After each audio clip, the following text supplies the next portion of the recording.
impyerno.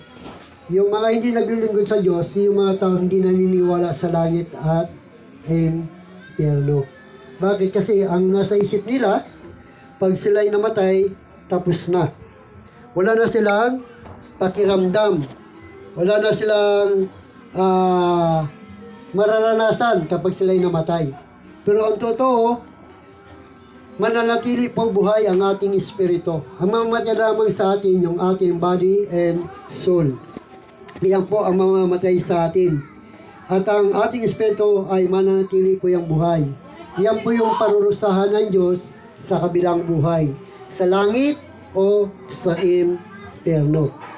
Kung paano nakakaramdam tayo dito ng hirap, sakit, ganun din po sa kabilang buhay. Makakaramdam ka rin ng hirap o sakit kung ikaw ay nasa impyerno. Kung paano ka rin dito nakakaramdam ng masaya, sagana at mapayapa, ganon din po sa langit. Maramdaman mo rin ang masaya, mapayapa kapag tayo ay naglilingkod sa Panginoon. Bakit sinasabi lagi natin to? Dahil totoo po talagang may langit at impyerno. Kasi yun ang dahilan kung bakit si Kristo naparito sa mundo. Kung bakit siya nagkatawang tao, dahil ayaw niya na tayo ay mapahamak sa apoy ng impyerno. Dahil doon, maghihirap ka doon araw at gabi. No? Hanggat hindi bumabalik si Kristo dito sa mundo. Kasi nga mayroon tinatawag na second coming. Ang second coming, ito po yung bubuhay ng Diyos muli ang iyong body and soul. Mabubuo ang pagkatao mo, body, soul, and spirit. So, ang umiiwalay lang sa'yo, yung spirit mo. Ang body and soul nandito sa mundo. Natutulog na yan, nag-aantay yan sa pagbabalik ni Kristo. Dahil ang tao ay nagmula sa lupa. Ang buhay ng tao nanggaling saan? Sa Diyos. Natawag na espiritu. No? So, ito yung harap sa Diyos. Kaya sinabi ng Diyos, minsan lamang mamatay ang tao pagkatapos ay paghuhukom. Bakit? Kasi nga, ang buhay natin, aalis ito sa body and soul natin. Babalik ito sa Diyos at ito ang harap sa Diyos kung saan siya pupunta. Langit o impyerno. No?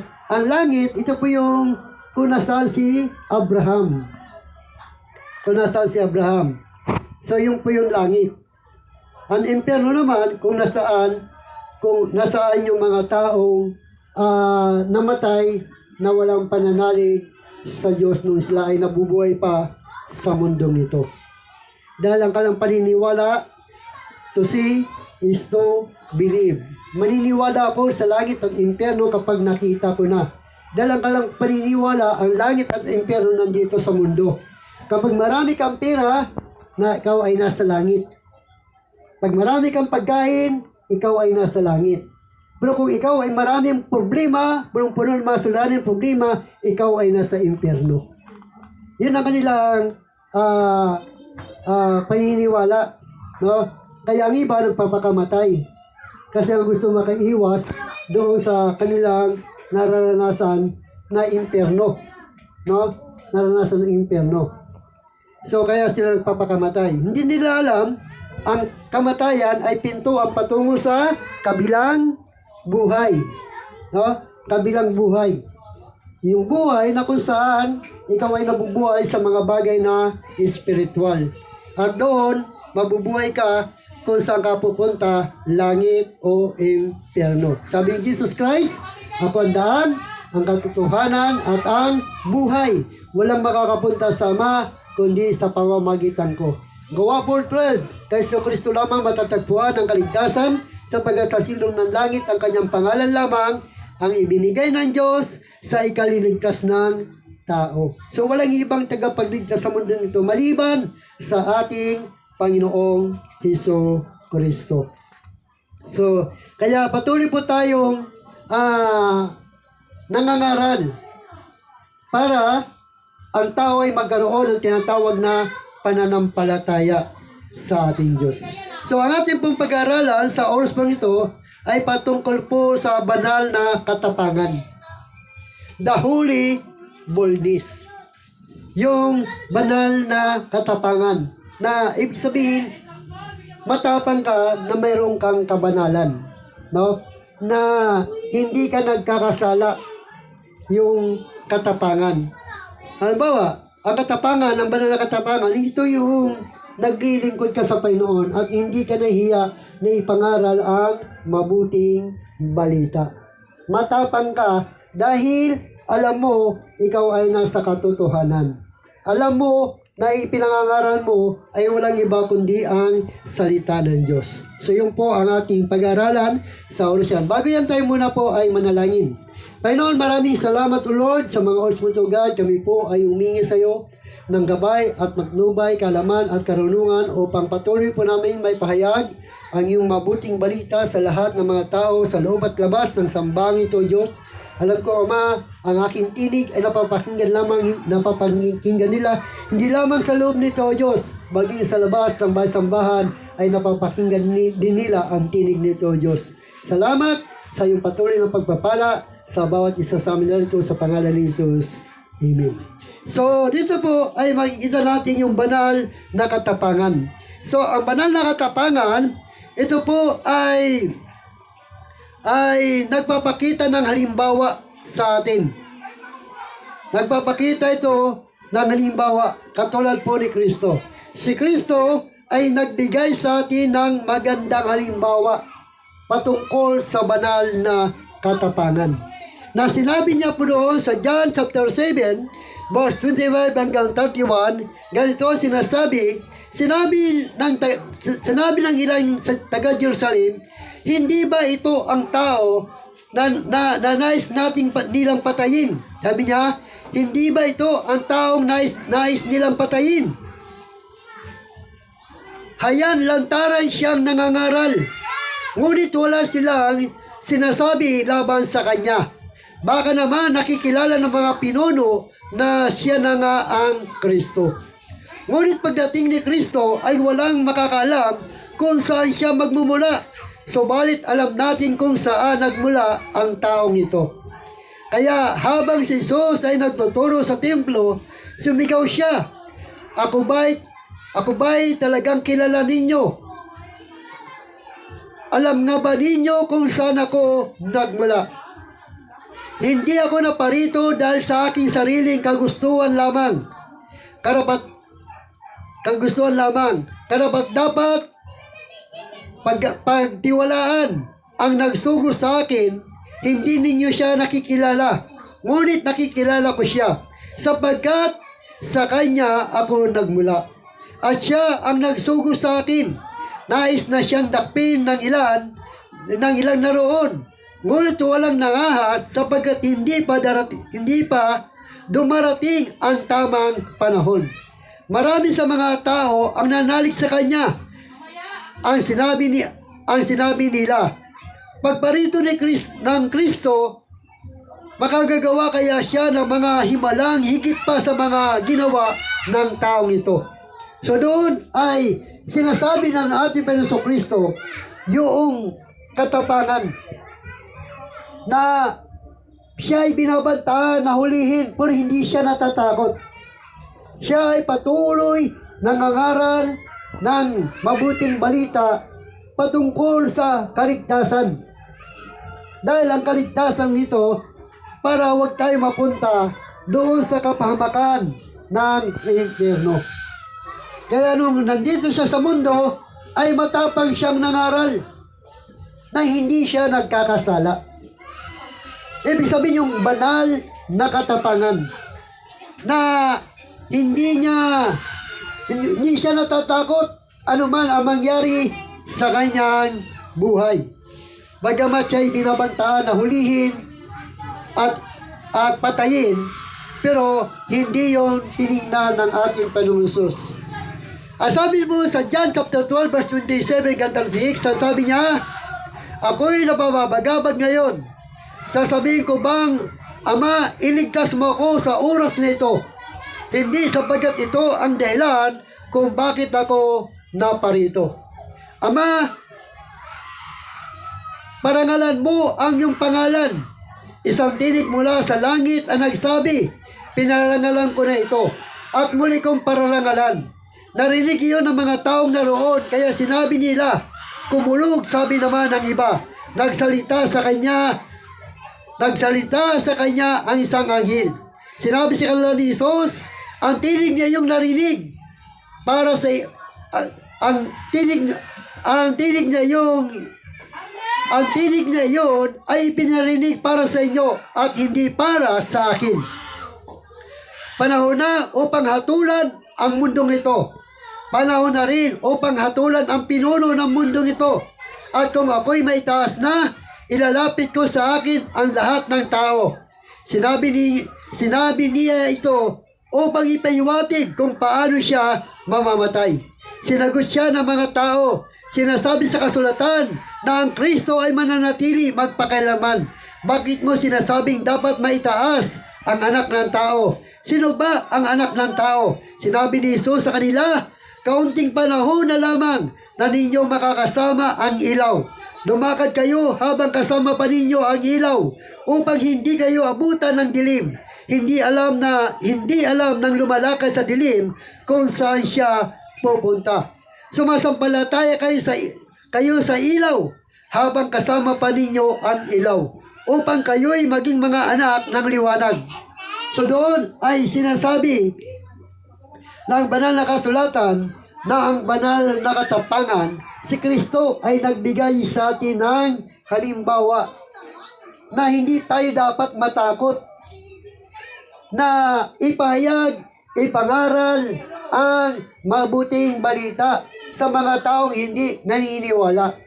Sapagkat hindi lahat ng tao hindi naniniwala. Meron din namang taong naniniwala katulad natin. Amen.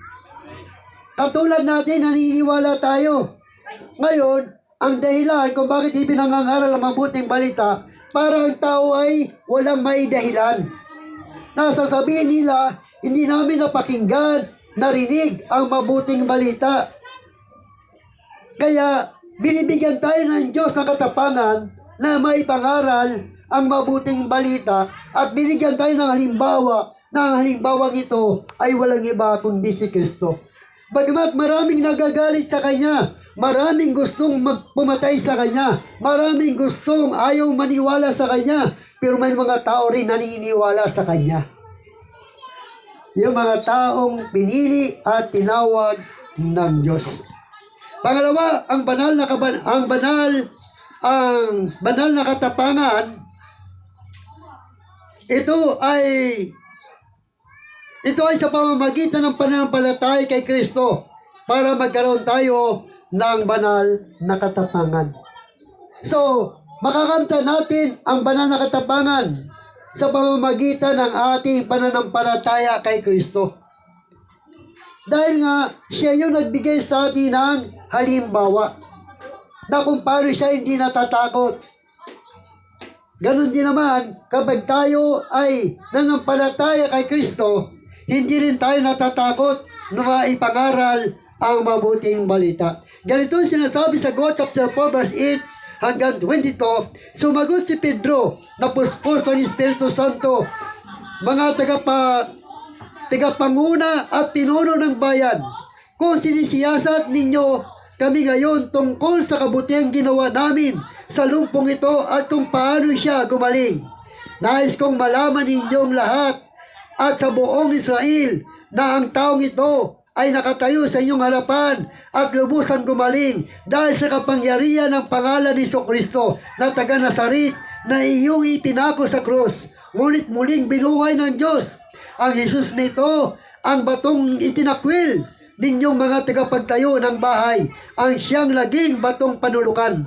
Sa kanya lamang matatagpuan ang kaligtasan sapagkat walang ibang pangalan ng sinumang tao sa buong mundo na ibinigay ng Diyos sa mga tao upang tayo ay maligtas. Nagtaka ang buong Sinedrin sa katapangan ipinakita ni Pedro at Juan, lalo na nang malaman nilang mga karaniwang tao lamang ang mga ito at hindi nakapag-aral. Nalaman din nilang dating kasama ni Jesus ang mga ito. Ngunit dahil karap nila ang taong pinagaling, nakatayo sa tabi ni Pedro at ni Juan. Wala silang masabi laban sa dalawa. Kaya ang dalawa ay pinalabas muna sa mga ng Sinadrin at saka sila kinausap. Ano ang gagawin natin sa mga taong ito? Hayag sa buong Jerusalem na isang pambihirang himala ang naganap sa pamamagitan nila. Hindi na natin ito maikakaila. Pagsabihan na lamang natin sila na huwag nang magsalita kanino man tungkol kay Jesus upang huwag nang mabalita ang pangyayaring ito. Kaya muli nilang pinatawag sina Pedro at pinagsabihan, huwag nang magsalita o magtuturo pang muli tungkol kay Jesus. Subalit sumagot si sina Pedro at Juan, kayo na ang humatol kung alin ang tama sa paningin ng Diyos, ang sumunod sa inyo, ang sumunod sa Diyos. Hindi namin ipapahayag ang aming nakita at narinig. Wala silang makitang paraan o pangparusahan ng dalawa, sapagkat ang mga tao ay nagpupuri sa Diyos dahil sa nangyari. Kaya binalaan na lang ang dalawa ng lalo pang mahigpit. Kaya doon ay makikita natin na sila, Apostol Pedro at Juan, ay sila'y matapang na nagpapahayag.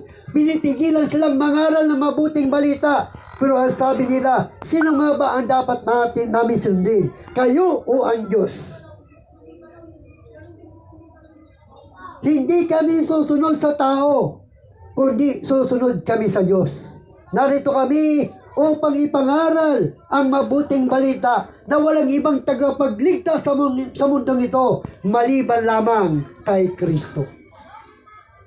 Kaya makikita natin dito yung katapangan na ginawa ng mga apostol, na sila'y matapang. Hindi sila matapang dahil gumagawa sila ng kaguluhan, kundi matapang sila upang mangaral sa mga taong gustong maligtas, para sila ay maligtas. Kaya malinaw na ang banal na katapangan ay ang mga apostol, nakuha nila ito sa pamamagitan ng pananampalataya kay Kristo. Kaya hindi dapat nating ikahiya na ipangaral ang mabuting balita, dahil yun lamang ang tanging paraan para sila'y makakilala sa Diyos katulad po natin. Dahil kung wala rin nangaral sa atin at hindi natin pinaniwalaan ang mga sinasabi ng mga lingkod ng Diyos, hindi po tayo magiging ganito. Kaya makikita natin dito yung banal na katapangan. Matapang tayo hindi sa kaguluhan, kundi matapang tayo para magkaroon ng kapayapaan, magkaroon ng kaligtasan ang mga tao, dahil yun ang nais ng Diyos, para sila ay huwag mapahamak. Para wala rin silang maidahilan pagdating ng takdang panahon. Kaya yung banal na katapangan, ito ay sa pamamagitan ng pananampalataya kay Kristo. Pangatlo, ang banal na katapangan, ito ay isa sa mga katangian ng mga Kristiyano. Sa mga Kristiyanong nananampalataya kay Kristo, para magkaroon tayo ng banal na katapangan. Na kapag ikaw ay Kristiyano na, dati, nung hindi pa ako Kristiyan, nahiya ako pumasok sa mga ganito. Takot ako pumasok sa mga iskinita. Bakit? Sapagkat wala akong proteksyon galing sa Diyos. Pero nung maging Kristiyano ako, naglingkod ako sa Panginoon, at naniniwala ako sa Diyos, binigyan ako ng Diyos ng katapangan. Bakit? Sapagkat kung wala tayo nito, hindi tayo magkakaroon ng katapangan na may pangaral ang mabuting balita kahit saan dako. Lalo na sa lugar ng mga adik o ng mga lasinggero o kaya ng mga mamamatay tao o ng mga matatapang na tao na hindi natatakot. Pero dahil nga sa biyaya at tabag ng Diyos, nagkaroon po tayo ng katapangan.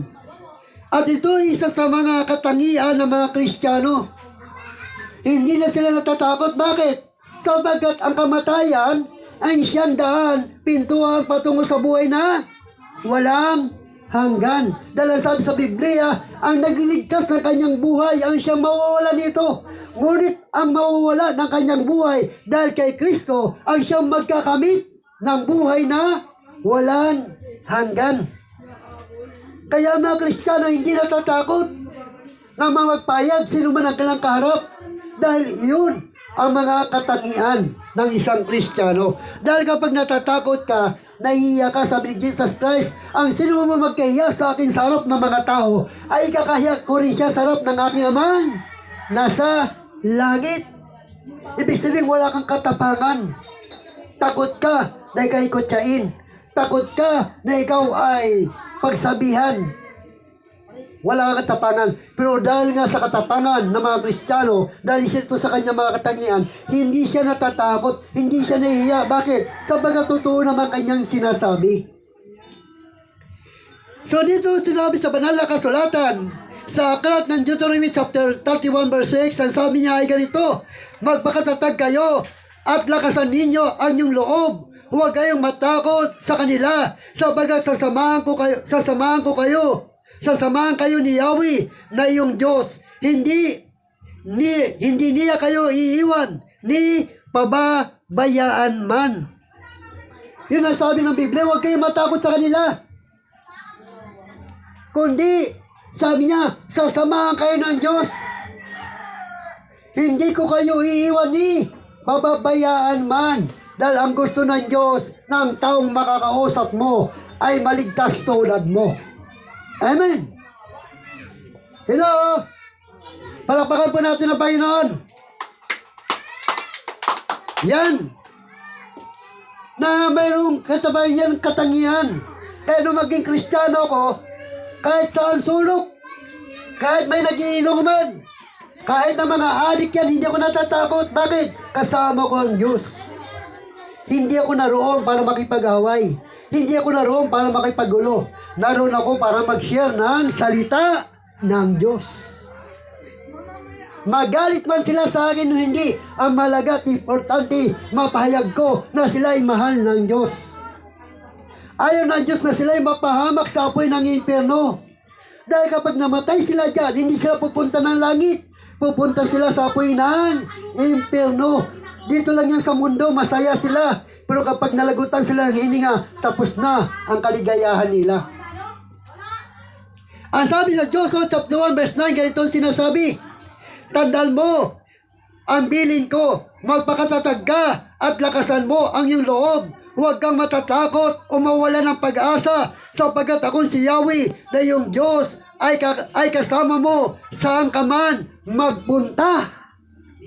Amen. Kasama natin ang Diyos. Kaya huwag tayong takot mamatay. Dahil tayo ay mamamatay. Maglilingkod ka man sa Diyos, hindi mamamatay po tayo. Ang mahalaga, ang sinasabi ng Diyos, ang mamatay at mabuhay kay Kristo ay pakinabang. Pakinabang. Kaya dito makikita natin yung katapangan. Isa sa mga katangian ng mga Kristiyano. Dahil kung mayroong Kristiyano rito na nagsasabi takot, pumunta doon sa mga masasamang tao na para bang si Jonas. Inutosan ng Diyos na mangaral sa Ninibe, ng mga Ninibe, ang masasamang tao, walang takot sa Diyos. Kaya si Jonas natakot, hindi siya pumunta ron. Pero ang ginawa ng Diyos, binigyan siya ng sakuna. Binigyan siya ng mga sakuna sa kanyang buhay. Hanggang sa siya pumunta sa Ninibe. At pagpunta niya doon sa Ninibe, siya'y nangaral na sabi niya, pagsisiyan ninyo talikdan ang inyong mga kasalanan sapagkat sinabi sa akin ng Diyos na ang lugar nito ay parurusahan ng Diyos. Ang lugar nito ay gugunawin ng Diyos. Kaya magsisi na kayo ng inyong mga kasalanan. Ano nangyari sa Ninibe? Nagsisi sila ng kanilang mga kasalanan. Kaya hindi natuloy ang paggunaw ng Diyos sa Ninibe. Dahil sila'y pinatawad, ginamit si Jonas. Kaya, makikita natin dito yung katapangan na isa sa mga katangian ng mga Kristiyano. Hindi dapat natatakot ng mga Kristiyano dahil hindi po tayo taga rito sa mundong ito. Dayuhan lang po tayo. Tatagal lamang tayo dito sa mundo sa kontratang ibinigay sa atin ng Diyos. Pero ang kontratang ito ay hindi niya pinalam kung kailan. Dumarating na lang ito ng bigla na hindi mo inaasahan. Amen? Hello? Dumarating na lang ito.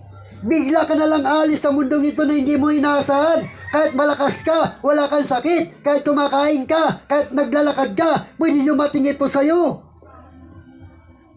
Pero kapag naglilingkod ka kay Kristo, hindi ka takot. Dahil alam mo kung saan ka pupunta.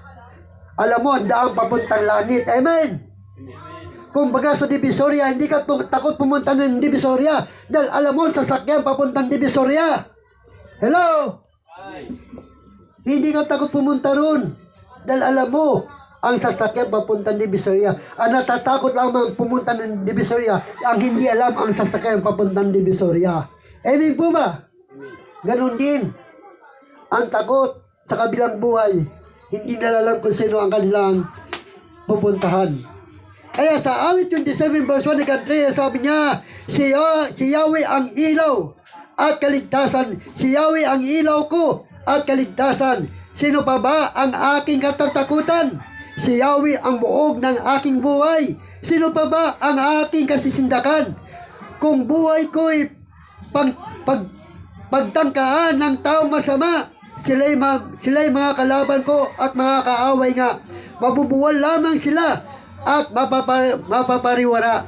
Kahit isang hukbo ang sa akin pumalibot, hindi pa rin ako sa kanila matatakot.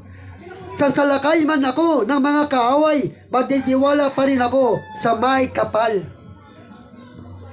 Kaya matapang, hindi ka natatakot dahil wala ka naman ginagawang masama.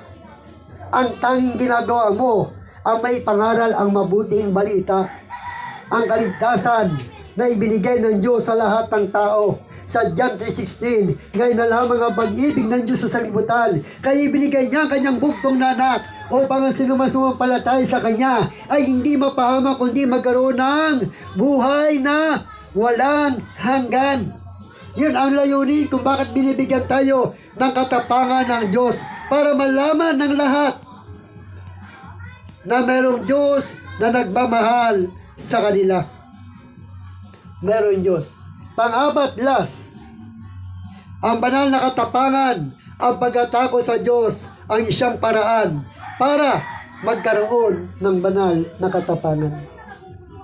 Kapag takot ka sa Diyos, hindi ka natatakot sa tao. Dahil isa lang ang kinakatakutan mo ay ang Diyos. Amen! Ang Diyos lang ang kinakatakutan mo. Dahil ang tao hindi kayang pumatay ng kaluluwa at espiritu. Pero ang Diyos ay mayroong kapangyarihan pumatay ng kaluluwa at espiritu. Kaya, ang dapat mong katakutan ay ang Diyos. Ang sabi nyo sa Lucas chapter 12 verse 4 hanggang 7, sinasabi ko sa inyo, mga kaibigan, huwag kayong matakot sa mga taong pumapatay ng katawan at wala nang kayang gawin maliban dito. Subalit, sinasabi ko sa inyo, kung sino ang dapat ninyong katakutan, katakutan ninyo siya na pagkatapos pumatay ay may kapangyarihan din magtapon sa impyerno. Sinasabi ko sa inyo, ang Diyos ang dapat ninyong katakutan. Hindi ba't ipinagbibili ang 5 maya sa halaga lamang ng 2 salaping tanso? Gayon din, kahit isa sa kanila ay hindi pinabayaan ng Diyos. Maging ang buhok ninyo bilang niyang lahat. Kaya huwag kayong matakot, higit kayong malaga kaysa mga maya. Kaya sabi ng banal na kasulatan, huwag nyo silang katakutan. Hadlangan ka man, pagbantaan ka man, at sasabihin sa'yo, huwag kang mangaral dito. Dahil kapag mangaral ka dito, papatayin ka namin. Huwag kang matakot daw sa kanila. Dahil hanggang dun lang ang kailang kayang gawin. Ang dapat mong katakutan ay walang iba kundi ang Diyos. Amen. Ang Diyos ang dapat mong katakutan, hindi ang tao. Dahil yan ang nararapat gawin para ang tao ay magkaroon ng banal na katapangan. Ang sabi doon sa Matthew chapter 10 verse 23, 26 hanggang 31. Matthew chapter 10 verse 26 hanggang 31. Kaya huwag kayong matakot sa kanila. Walang natatago na di malalantad at walang nalilihim na di na mabubunyag. Ang sinasabi ko sa inyo sa dilim ay ulitin ninyo sa liwanag, at ang binubulong ko sa inyo ay inyong ipagsigawan sa lansangan. Huwag ninyong katakutan ang pumapatay ng katawan, ngunit hindi naman nakakapatay ng kaluluwa. Sa halip, ang katakutan ninyo ay ang Diyos na may kapangyarihan, may kakayanang pumuksa sa katawan at kaluluwa sa impyerno. Hindi ba't ipinagbibili sa laga ng isang salaping tanso ang dalawang maya? Gayon man, kahit isa sa kanila ay hindi nahulog sa lupa, kundi ang kalooban ng iyong Ama. At kayo'y maging ang buhok ninyo bilang niya lahat. Kaya huwag kayong matakot, higit kayong mahalaga kaysa mga maya. Kaya doon ay sinasabi ng banal na kasulatan na ang banal na katapangan, ito ay makakamit lamang kapag ikaw ay may takot sa Diyos. Ang Diyos lamang ang iyong kinakatakutan. Kahit saan ka pumunta, huwag kang matakot sa tao. Dahil mayroon tayong Diyos na pinaglilingkuran. At ang sabi niya, hindi kita iiwan ni pababayaan man. Kailangan lang natin maniwala sa Diyos. Kailangan lang natin magtiwala sa Diyos. At ang hangad natin ay may pangaral ang mabuting balita. Sa mga ngaral chapter 12 verse 30 na sabi niya, sa kabila ng lahat ng ito, isa lamang ang aking masasabi, matakot ka sa Diyos at sundin mo ang kanyang mga utos, sapagat ito ang buong katungkulan ng tao. Buong katungkulan ng tao ang matakot sa Diyos. At sundin mo ang kanyang mga utos. Ano bang utos ng Diyos? Humayo kayo at ipangaral nyo ang mabuting balita, upang ang sinumang sumampalataya ay maliligtas, ngunit ang hindi sumampalataya ay parurusahan. So yun ang utos ng Diyos, na ipahayag mo, ibahagi mo ang mabuting balita, para ang tao makarinig nito ay magkaroon ng pananampalataya. Dahil ang pananampalataya ay bunga ng pakikinig, at makapakikinig lamang kung mayroong mga ngaral patungkol kay Kristo. So doon magsisimula ang iyong pananampalataya, at mangyayari lamang ito kapag ikaw ay mayroong takot sa Diyos. Sinusunod mo ang kanyang mga utos. Ang utos ng Diyos sa atin, 6 na araw kayo gagawa ng iyong ikabubuhay. Ang isang araw, ilaan niyo ito para sa akin. Yan ang utos ng Diyos. Ilaan niyo ito para sa akin. Ang iba natatakot na mawala ng pagkain pagdating ng araw ng pagsamba, sa araw ng pamamahinga. Natatakot sila, baka wala silang makain. Kaya, pati linggo ay kinukuha nila at ayaw nilang sundin ang Diyos. At sabi sa banal na kasulatan, mapasayo man ang lahat ng kayamanan dito sa mundong ito, Ngunit naman ang isang mong kaluluwa ay mapupunta sa buhay ng impyerno. Mas maganda pang kumain ka ng gusto lamang, pero sumusunod ka naman sa Diyos at ikay magkakamit ng buhay na walang hanggan. Kaya, nawa ay merong tayo naiintindihan at meron tayo naunawaan kung bakit kailangan natin ang katapangan. Hindi yung matapang nga dahil nagwawala ka, kundi ang katapangan ito ay may bayag mo ang mabuting balita. Katapangan na mayroong kabanalan patungo sa pagkakilala natin sa Diyos. Tayo po lahat ay tumayo at pasalamatan po natin ng Diyos sa buhay ng bawat isa po sa atin. Hallelujah. Yes, of glory, Jesus.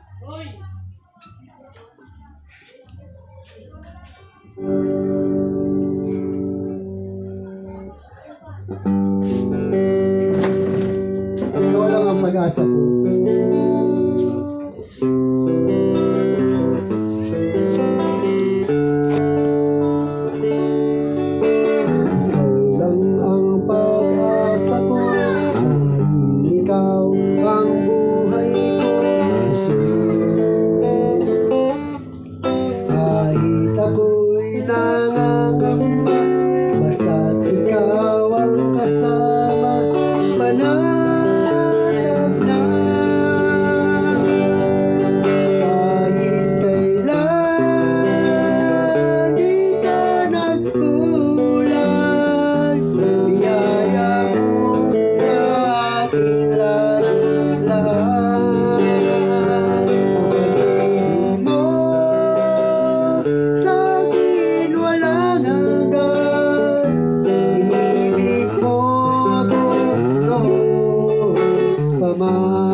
Okay, tayo po makapag-upo na at meron po tayong announcement. Okay, sunod po natin, bukas po ay meron tayong Bible study kala Chairman. Nagsisimula po ang ating Bible study doon alas 6 po ng hapon hanggang alas 7 po ng gabi. And then, meron tayong darating na street evangelism. Ipag-pray po natin ito. Ang street evangelism po natin ay gaganapin po natin ito sa first Saturday ng March. Unang Saturday ng March, Sabado po yon, 2 o'clock hanggang 3 o'clock. No, isang oras po. Mag-start po tayo ng street evangelism doon po sa Happy Land. No? So, Happy Land po, kung gusto nyo pong sumuporta, kung wala kayong ginagawa, at gusto nyo pong makipag-join, support sa gawain ng Panginoon. So, sa Saturday ng March, per Saturday, ay meron tayong street evangelism. Mangangaral tayo sa labas, no? Sa labas, ikutin natin ang buong Barangay 105, no? Every Saturday po ng alas 2 po ng hapon hanggang alas 3. And then, pagdating po ng araw ng linggo, ay meron tayong Sunday service doon po sa Happy Land. No? So, supportan po natin ang ating gawain sa Happy Land. Nag-start po ang ating Sunday service doon ng 10 o'clock. At natatapos po tayo ng 12 o'clock. Bali 2 hours lang yung ating pong panambahan na ginagawa po natin doon sa Plaza Court ng Happy Land. Kaya, so, kung may time po kayo, may oras kayo, sumuport po tayo. Tuwing araw ng linggo pa yon. Tuwing araw ng linggo. Araw ng linggo, araw ng pamamahinga. So, yan po ay supportan po natin ang mga gawain. And then, patuloy po natin ipag-pray ang ating pong 4th anniversary ng Disciple of Jesus Christ. No? Last Saturday ng June. Last Saturday ng Diyos ang ating pong 4th anniversary. Gaganapin po natin ito sa basketball court. No? Inanyayahan natin ang Building 30, 31, and 29 na makadalo sa ating pong tinatawag na 4th anniversary, no, doon sa basketball court ng Barangay 105 kila Chairman. So, sa John po yun, John. So, pag-pray lagi natin, bagamat malayo pa, kasama yan sa prayer natin, no, na magtagumpay ang gawain po ng Disciple of Jesus Christ Mission Church. So, yung po yung ating po mga activities. At dito naman, 2 o'clock ng hapon, no? Dito sa ating pong church sa Building 30, Aroma. So, mga kapitbahay po namin, 2 o'clock po ng hapon. Kung gusto niyo pong muli makipag-join, makasama kami, pasok lang po kayo. Tuwing linggo po yun, sa sunod po na linggo, ay magkita-kita po tayo muli, no? So, ngayon, tayo po lahat ay tumayo para sa huli natin gawain. Awitin po natin give things for the grateful heart, give things.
tapat. Salamat, salamat, ayos na tapat. Salamat sa kanyang salamat sa kanyang biyaya. Sapat at ngayon ang mahinay lalakas. Ano ka ay taas sa Diyos na mapagligtas. Tapat at ngayon ang mahinay lalakas. Ang luha'y itataas sa Diyos na mapagligtas. Tapat, salamat. Tayo po'y manalangin. Panginoon, maraming salamat sa tagumpay na pinagkaloob niyo po sa amin sa gawain po dito sa Building 30. Dalayan ko, Diyos, ang lahat ng narito ay patuloy niyo pong pagpalain financially, materially, spiritually, at higit sa lahat, yung kanilang katawang pisikal ay patuloy na lumakas, Panginoon, upang ito'y magamit nila sa kanilang paghahanap buhay, pagtatrabaho at pagdinegosyo, Panginoon, habang sila ay narito sa mundo nito, Diyos. Dalangin din namin, Panginoon, kung paano mo kami iningatan sa aming pagtungo sa lugar-lugar, na isa man sa amin, iwan na napahamak, gandinugan, uwi kami sa kanya-kanya mga tahanan, ng punong-puno ng kagalakan, kapayapaan, pagpapala na nagbumula sa iyo, Panginoon. Alis kami sa lugar nito, nataglay ang iyong gabay, patnubay at pag-iingat sa pangalan ng mga anak at ng Banal Espiritu Santo sa pangalan ni Jesus. Sa lahat ng rito magsabi ng Amen. Palapakan pa natin ang Panginoon. Away dyan ko na, yes, I love you with the love of the Lord. Yes, I love you with the love of the Lord. Yes, I love you with the love of the Lord. I can see with you the glory of my King. Yes, I love you with the love of the Lord. Lumaki ka sa Panginoon. Umahal kita sa Panginoon. Umahal kita sa Panginoon. Nakikita ko ang kaluwalhatian niya. Umahal kita sa Panginoon. Umahal kita sa Panginoon. God bless po. Marami po salamat. Tapos na po ang ating Sunday service. Pagpalain po tayo ng Diyos. God bless.